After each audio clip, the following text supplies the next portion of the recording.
प्युठानमा सूर्य थापाले चुनाव प्रचारको क्रममा गरेका चर्चित कामहरू यस प्रकार रहेका छन्। डोको बुने, आमासँग तरकारी केलाए, डाक्टर गोविन्द पोखरेलसँग छमछमी नाचे, टाउको पुरिने गरी माला लगाए, साग काटे,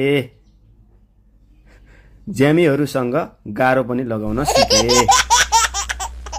मकै भुटेर आफै खाए, सुपो ओसाए, मकै ओसाए अनि रोटी बनाउन थाले। सूर्य थापाको चुनाव प्रचार अभियान तपाईलाई कस्तो लाग्यो?